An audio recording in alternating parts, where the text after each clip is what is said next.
Global markets के जो scenario है उसको देख के लग नहीं रहा यहाँ पे कि मंडे हमारा काफी अच्छा जाने वाला है। हमारा गिफ्ट निफ्टी जो एक तरीके से निफ्टी जब बंद रहती है तो उसके आसपास की वैल्यू को दर्शाता है। अब कैसे दर्शाता है, क्या दर्शाता है, गिफ्ट निफ्टी क्या होता है, इसके बारे में पूरी डिटेल में आपको जानकारी चाहिए तो कमेंट में पूछना, एक वीडियो बना दूंगा।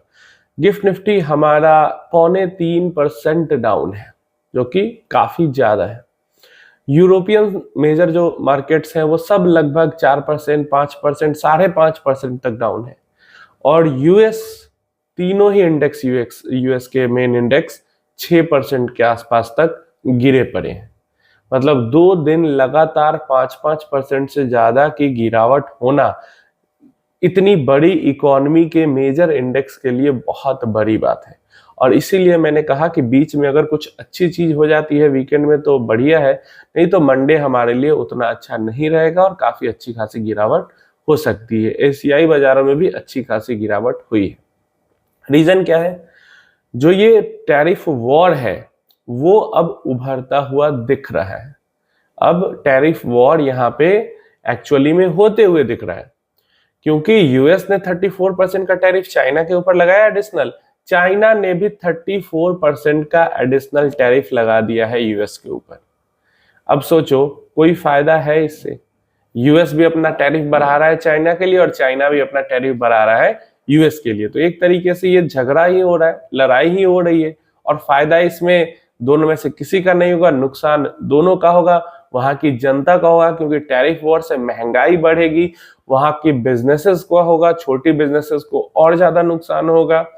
और काफी मतलब चाइना काफी सख्त कदम उठा रहा है। टैरिफ तो लगा ही दिया, इन्वेस्टमेंट अपनी बंद कर ही दी।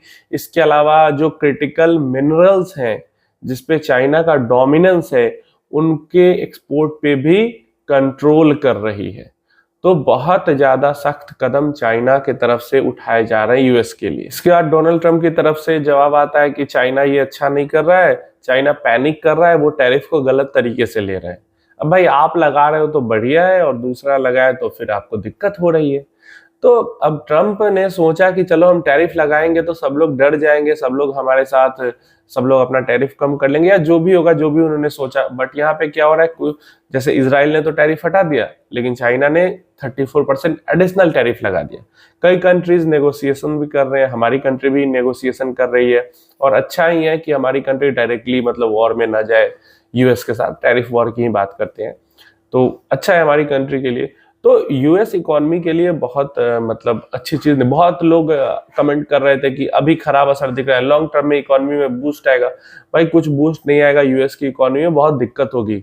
वहां पे मैन्युफैक्चरिंग बढ़ाने, वहां जॉब करने के लिए वहां लोग कहाँ है जो मैन्युफैक्चरिंग बढ़ाएंगे, जॉब बढ़ाएंगे। जॉबलेस क्लेम्स जो होती है वो वैसे ही यूएस के अंदर बहुत कम है, तो वहां पे बहुत ज्यादा जॉब क्रिएट करने की जरूरत ही नहीं है। और टैरिफ के कारण बहुत ज्यादा कंपनीज, बहुत ज्यादा इन्वेस्टमेंट यूएस के अंदर आ जाएगी, ऐसा भी तो हो नहीं रहा है। चाइनीज इन्वेस्टमेंट बंद ही हो गई, यूरोपियन इन्वेस्टमेंट बंद ही हो चुकी है। तो दिक्कत तो हो रही है। लॉन्ग टर्म में जब तक मतलब लॉन्ग टर्म में जो इफेक्ट आएगा उसके आने से पहले नेगोशिएशंस वगैरह हो जाएंगी और टैरिफ कम ही हो जाएगा। और शॉर्ट टर्म में जो इन्होंने डिस्ट्रप्शन ला दिया है यूएस के अंदर भी, बाकी ग्लोबल मार्केट्स में भी, वो तो हो ही गया। तो ये जो पूरा सिनेरियो है सिर्फ एक इंसान जिम्मेदार है, डोनाल्ड ट्रंप, इस सारी गड़बड़ी के लिए और ये सारी दिक्कत के लिए। मतलब इस तरीके का क्रैश एक्सपेक्टेड ही नहीं था कि ये आके ऐसा कुछ कर देंगे कि एक एक दिन में यूएस, यूरोप के मेजर इंडेक्सेस, बड़े बड़े इकोनॉमी के बड़ी बड़ी इंडेक्सेस 5-5, 6-6% क्रैश करने लगेंगे। तो ये मैन मेड क्राइसिस ऐसी ही होती है और मुझे लगता है 1-2 महीने तो ये टैरिफ के चक्कर में बाजार डिस्टर्ब रहने ही वाला है। अब हमारे अगर बात करते हैं हमारी कंट्री की भी, तो नेगोशिएशन चल रही, सब कुछ चल ही रहा है।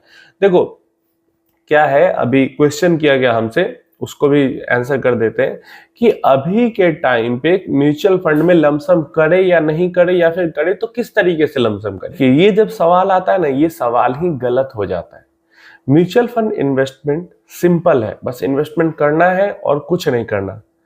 अपडेट लेते रहिए, इन्वेस्टमेंट करते रहिए और टेंशन फ्री रहिए। बस यही चीज एक म्यूचुअल फंड इन्वेस्टर को करना होता है। लेकिन पता नहीं क्यों इतना कॉम्प्लिकेटेड कर लेते हैं इन्वेस्टर खुद इसको।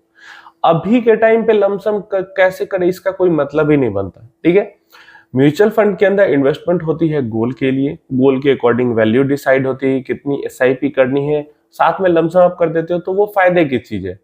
तो आपका गोल के अकॉर्डिंग जो एसआईपी चल रहा है, जिस फंड के अंदर एसआईपी चल रहा है, आपने गोल के अकॉर्डिंग कैलकुलेट करके ही इन्वेस्टमेंट की होगी। लॉन्गर गोल है, लॉन्गर होल्डिंग पीरियड वाला गोल है तो स्मॉल कैप, मिड के लिए मिड कैप, और शॉर्ट गोल के लिए या फिर मतलब जो 5 साल 4 साल 6 साल के गोल है उसके लिए लार्ज कैप, फ्लेक्सी कैप, यही सब होगा। तो उन्हीं के अंदर जिस गोल को आपको जल्दी पूरा करना है उसके अंदर आप लमसम करो, उसके अंदर ज्यादा पैसा डालो। बाकी एसआईपी तो चल ही रही है, एसआईपी को आप डिस्टर्ब नहीं कर रहे हो। तो अपने गोल के अकॉर्डिंग कैलकुलेट करके आपने 6 महीने पहले या 1 साल पहले या 5 साल पहले एसआईपी शुरू की है, उन्हीं फंड्स के अंदर एसआईपी चलते रहने देनी है और उन्हीं फंड्स के अंदर लमसम करना है। आज भी कर सकते हो, 1 महीना बाद भी कर सकते हो, 1 महीना पहले भी कर सकते थे। बहुत डर लग रहा है, बहुत ज्यादा पैसा है, तो 10 15 20 हफ्तों में उसको डिवाइड करके इन्वेस्ट कर दो। लेकिन ऐसे नहीं सोच के बैठना है कि मार्केट गिरेगी और ज्यादा तो हम लमसम करेंगे। पैसा है, मार्केट कहीं भी है, डिवाइड करो पैसों को 8-10 हफ्तों में, 15 हफ्तों में ज्यादा पैसा है तो, और बस करते रहो इन्वेस्टमेंट। खुद ही सोचो ना, ये तो बेसिक चीज है ना कि अभी हम लमसम कैसे करें, इसका कोई जवाब नहीं है। क्योंकि म्यूचुअल फंड इन्वेस्टमेंट गोल बेस्ड होती है, होल्डिंग पीरियड बेस्ड होती है, और आपने ऑलरेडी अपनी होल्डिंग के अकॉर्डिंग, होल्डिंग पीरियड के अकॉर्डिंग सेलेक्ट करके म्यूचुअल फंड रखे ही होंगे। तो बस उन्हीं के अंदर पैसा डाल देना है बिना किसी चीज को दिमाग में रखे हुए। और ऐसा नहीं है कि आपका म्यूचुअल फंड जीरो हो जाएगा, इंडेक्स जीरो हो जाएगा, ऐसा नहीं होगा। एक स्टॉक के अंदर इन्वेस्टमेंट होती तो वो कितना बड़ी से बड़ी कंपनी होती है, रिस्क बहुत ज्यादा होता है पैसा जीरो होने का। लेकिन म्यूचुअल फंड के अंदर पैसा जीरो होने का लगभग न के बराबर रिस्क होता है, बस वॉलेटिलिटी होगी। आपके आज लमसम करने के बाद आगे वॉलेटिलिटी और बढ़ भी सकती है, मार्केट ऊपर भी भाग सकता है, कुछ भी हो सकता है। और आगे क्या होगा इसकी बस हम एक्सपेक्टेशन लगा सकते हैं, असल में क्या होने वाला है वो किसी को कुछ पता नहीं होता। तो इसलिए बेस्ट तरीका यही होता है कि अगर मोटा पैसा कहीं से आया है तो जिस म्यूचुअल फंड में एसआईपी चल रही है आपके गोल के लिए, उन्हीं म्यूचुअल फंड्स में धीरे धीरे करके उसको डाइल्यूट कर दे। यही सबसे बेस्ट तरीका होता है। बाकी इधर उधर 10 चैनल पे कुछ भी कमेंट करने से कोई फायदा नहीं होने वाला है। इन्वेस्टमेंट करोगे और उसको होल्ड करके बैठोगे, वही आपके लिए फायदेमंद होगा।